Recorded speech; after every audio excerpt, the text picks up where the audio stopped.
Olá a todos, sejam bem-vindos a mais um vídeo. Hoje quero-vos falar sobre a possibilidade dos videojogos se tornarem mais caros no futuro, depois do lançamento de Grand Theft Auto 6. Eu sei que isto já é um assunto que tem alguns dias, mas que continua a causar burburinho e obviamente que sempre que se fala num possível aumento de preço de videojogos, obviamente que nós, os jogadores, ficamos logo com as antenas no ar à espera. O que é que vai acontecer? Já não basta estarmos perante uma indústria cada vez mais gananciosa, eu acho que é o termo mais em questão, mas também às vezes mal interpretado. Os videojogos são caros, os jogadores são cada vez mais exigentes e isto é uma indústria com muita competição. Os grandes títulos AAA tentam lutar por um lugar na prateleira virtual, neste momento mais digital do que propriamente prateleira nas lojas físicas, mas sobretudo a atenção dos jogadores. Isto tudo, desde que um jogo é anunciado, cria-se um hype, eventualmente, sobre o jogo, até ao seu lançamento. Há aqui um percurso em que as editoras querem, obviamente, faturar, e neste período, atualmente, é onde se vendem mais jogos. Quando a gente diz vendem mais jogos, as campanhas de pré-order, desde o dia em que é anunciado o jogo até o dia em que é lançado o jogo, é muito importante para as empresas. E isto, obviamente, que quando se fala num Grand Theft Auto, ou quando se fala na Take-Two ter dado todo o tempo que a Rockstar precisa para completar o seu jogo, estamos a falar de produções que são normalmente estupidamente elevadas para aquilo que são os padrões atuais da indústria. Obviamente que depois recolhe os seus devidos recolhe obviamente os seus frutos, porque o jogo tem qualidade, tem uma legião de fãs muito grande e GTA sempre foi e continuará a ser provavelmente a referência na indústria naquilo que é game design, num formato de jogo, mundo aberto à exploração. E obviamente que tal como existem os gigantes, obviamente que muitos vão atrás dessa boleia.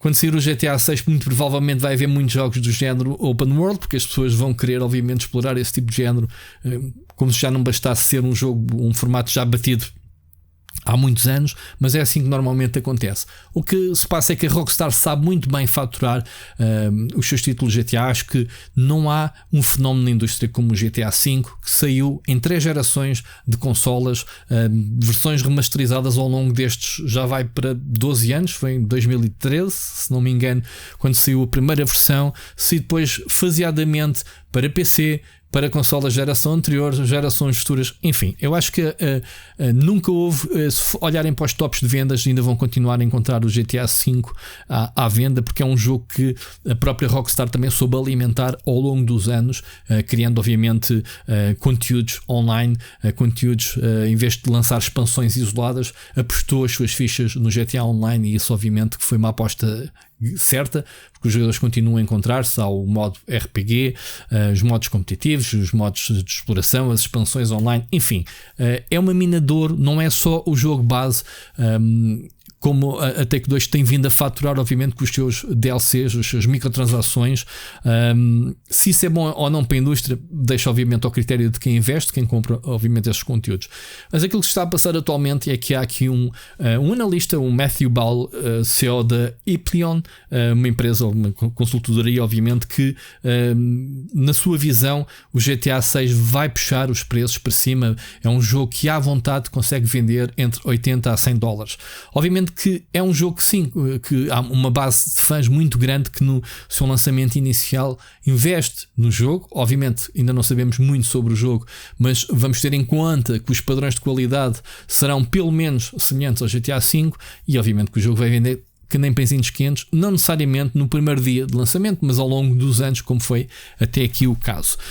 E então isso chamou a atenção do analista, que me parece ser uma previsão um bocado óbvia, que eu penso que na visão dele é: se a Rockstar quiser aumentar o preço, aumenta, o jogo vai vender à mesma. E eu acredito que isso seja verdade. Aquilo que eu não concordo é que isto está a levantar, obviamente, aquilo a arrastar, sobretudo a imprensa, a dizer: olha, a partir de agora o GTA 6 vai puxar por um novo padrão de preços e os jogos AAA vão todos começar a ser vendidos entre 80 a 100 dólares. E é aqui que eu digo que é preciso ter algum cuidado, porque os jogadores estão cada vez mais exigentes naquilo que diz respeito aos seus investimentos de jogos. Há muito jogo, eu sei que nós queremos jogar todas as novidades, e há muitas novidades com muita qualidade, mas na altura em que saem 2 jogos, 3 no mesmo mês, com uma grande qualidade, nós vamos ter que tomar decisões. Ou nós temos carteira suficiente para pagar os jogos todos, ou então temos que fazer escolhas, e obviamente o GTA poderá ser essa escolha. Eu sei, isso é outro assunto. Há muita gente que está ansiosa para saber quando é que sai GTA 6, muita editora, para perceber qual é que é o mês em que não vão colocar jogos à venda, porque obviamente toda a gente vai querer comprar o GTA 6. Agora, acho incrível é que se pense que os jogadores vão aceitar esse aumento de qualidade só porque sim. Os jogos, a justificação de os jogos estão mais caros, os jogos têm que ser mais caros. Isso não funciona assim, até porque os jogadores não têm que jogar só AAAs. Há jogos mais em conta, jogos indie, e isso vai fazer com que as prateleiras, continuando a fazer o paralelismo, vão continuar a ser inundadas com o jogo e depois não vendem. E não é dado como garantido. E temos aqui, eu trago-vos aqui o exemplo, por exemplo, da Electronic Arts, que reportou recentemente que um dos seus grandes jogos, o Dragon Age de Valgard, vendeu muito abaixo das expectativas, apesar do jogo ter sido elogiado, ter sido ser um jogo com qualidade. Mesmo o FC Sports 25, portanto, estiveram com vendas 50% abaixo daquilo que era esperado. E portanto estamos a falar de custos para a Electronic Arts bastante elevados, exatamente porque jogos que não têm a qualidade suficiente em relação a outros jogos no mercado em que os jogadores possam escolher, acabam por ser vendidos ao mesmo preço e depois não vendam e ficam nas prateleiras. Portanto, não é mal nenhum que a indústria se ajuste, que os jogos subam de preço. Não se admira depois deles não venderem e depois dizem que a indústria está em crise e que é insustentável e que a culpa é dos jogadores que não compram os jogos. A culpa começa logo à cabeça pelas editoras de tentarem perceber se vale a pena continuar a inundar o mercado com tantos lançamentos trimestrais. E nós, reparem, queremos jogar tudo, temos muita coisa à escolha. Isto é como ter uns serviços de TV streaming, de termos tanta oferta que nós não sabemos se devemos de subscrever a Disney ou Netflix ou HBO ou Amazon Prime. Todos eles têm séries espetaculares, mas nós não temos tempo para ver todas as séries. E nos jogos, que ainda por cima é um hobby que nos ocupa muito mais tempo, se jogar um jogo e investir num jogo, terá que ser aquele que nos dá a garantia de diversão, de termos um jogo por bastante tempo. Também não sou a favor de que os jogos têm que durar 80, 100 horas para acabar, e eu sei disso porque tenho jogado alguns que me tiram esse tempo todo, mas têm que ter pelo menos a qualidade de encher as medidas e dizer assim: tenho este jogo na coleção, valeu a pena e comprei. Portanto, a indústria, se vier por este caminho, não se admirem depois de haver, não é boicote dos jogadores, é legítimo que as pessoas respondam com a carteira de não quererem comprar os jogos porque estão mais caros.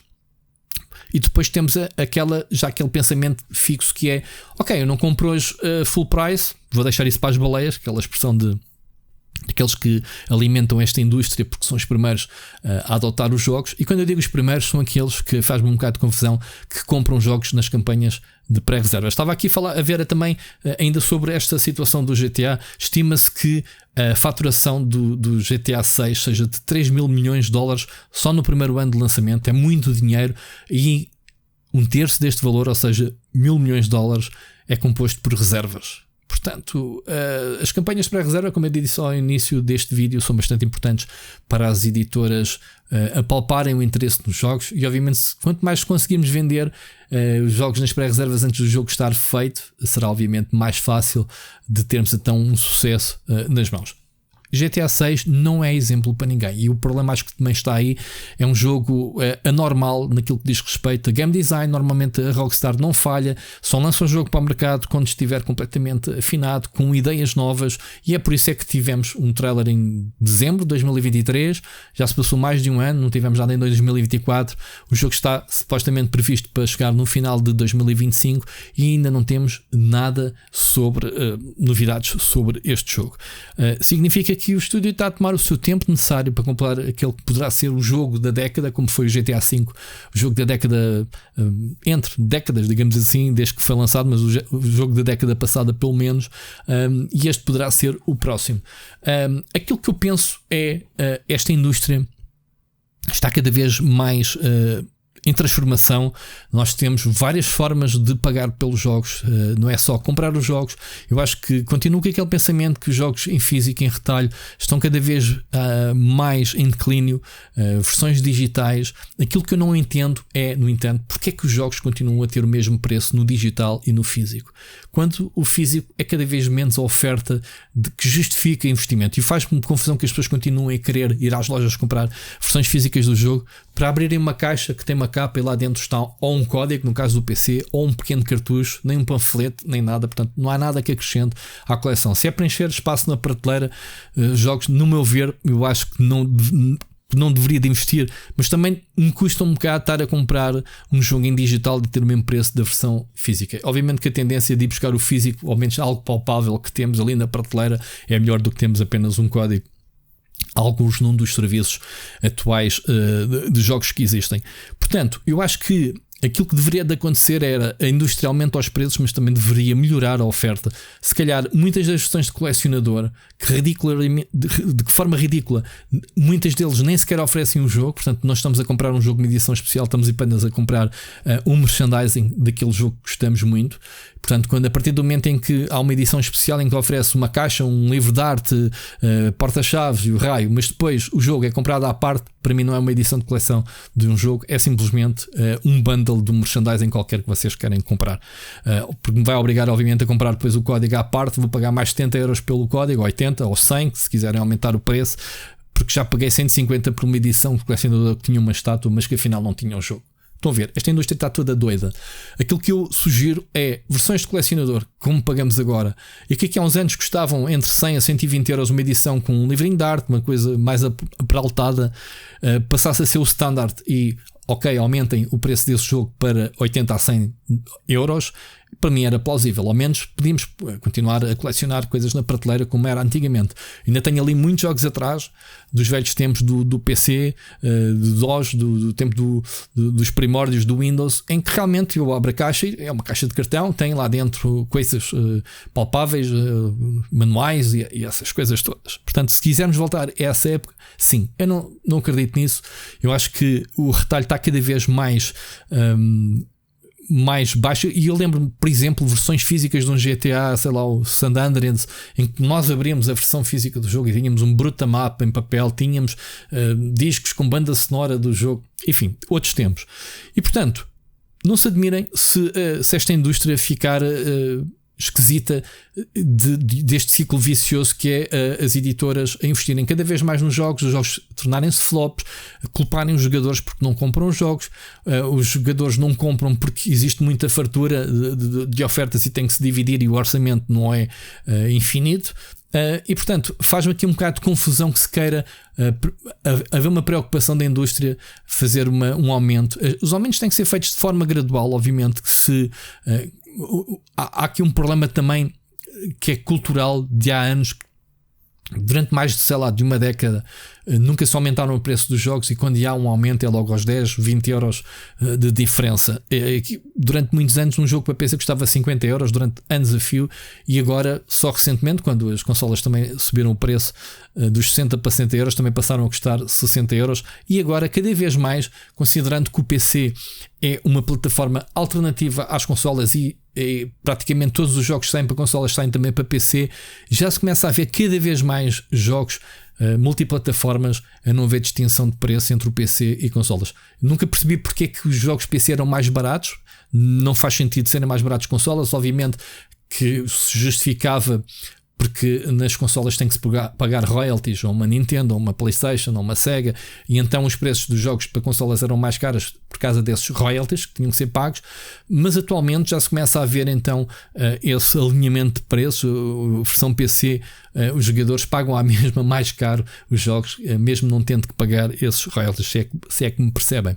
E portanto, posso estar aqui a divagar um bocadinho, mas é preciso lançar este cuidado à indústria de o aumento dos preços poderá compensar jogos que realmente tenham sucesso garantido, mas esse sucesso garantido, aqueles jogadores indecisos entre fazer o investimento ou não, se calhar podem não fazer o investimento, e isso significar no final das contas para os estúdios de um prejuízo enorme daquilo que não faturaram por causa não conseguirem, obviamente, convencer toda a gente a comprar. Felizmente, a indústria adapta-se bastante e os jogadores são cada vez mais atentos, que é, não vou comprar no primeiro dia, porque sei que daqui a 6 meses, daqui a 3 meses até esse jogo já vai estar mais barato, X% nas campanhas digitais do Steam ou qualquer outra plataforma, e o que não falta são formas diferentes de aceder aos jogos. Portanto, é isto que eu vos queria dizer sobre esta, se é que podemos chamar polémica. Já tivemos esta mudança quando a Sony lançou na geração PlayStation 5 alguns jogos a custarem 10€ mais caros. Fez muito barulho nessa altura, mas atualmente já ninguém liga. Se as pessoas conseguirem perceber que um jogo tem qualidade, se o jogo tiver qualidade, não é por mais 10 ou menos 10€ que as pessoas deixam de comprar os jogos, as pessoas vão comprar. Portanto, no que não se pode é qualificar isto por formatos. AAA significa preço de jogo X, e isto faz-me um bocado de confusão, porque entre os AAAs existem jogos de grande qualidade e jogos que realmente nem valem a pena sequer jogarem. Portanto, há esta diferença de os jogos se qualificarem como AAAs, AAs, indie, conforme também o investimento que é feito no jogo, mas depois acabam por não corresponder à qualidade necessária. Pois é, por causa disso é que muitos dos jogos que até são bastante bons acabam por se tornar um flop. Flop, enquanto estiverem à venda com preços AAA, são jogos capazes de serem recuperados mais tarde quando estão em promoções, porque os jogos, o pessoal diz, isto na altura que saiu diziam que era tudo muito bom, ainda não joguei, eu vou jogar. E é por isso é que cada vez mais temos os chamados patient gamers, aqueles jogadores pacientes que esperam que o jogo esteja por um lado completo, que estejam já todo atualizado e que esteja mais barato, não precisam de jogá-lo no primeiro dia. Vão jogá-lo com a mesma qualidade, nem que seja passado 2, 3 anos ou até mais. Portanto, é isto, malta. Digam nos comentários o que é que vocês acham desta subida de preços. Eu sei que ninguém gosta que os preços subam para nada, mas será que esta indústria precisa mesmo de um aumento de preço? Eu acho que é a questão. A indústria é salva, digamos assim, deste. Dizem que é cada vez mais difícil dos estúdios produzirem jogos AAA porque são muito caros e insustentáveis de produzir. Será que vamos de repente ter uma indústria com muito menos investimento? Nós vamos aceitar essa baixa de qualidade dos jogos, digamos assim, ou simplesmente existem jogos AAA que não mereciam estar nesse patamar porque realmente não têm qualidade suficiente para serem considerados AAAs? Vale a pena mesmo aumentar os jogos ou não? Digam nos comentários o que é que vocês acharam. Não se esqueçam de deixar um like para apoiar este vídeo e vemos no próximo. Um grande abraço.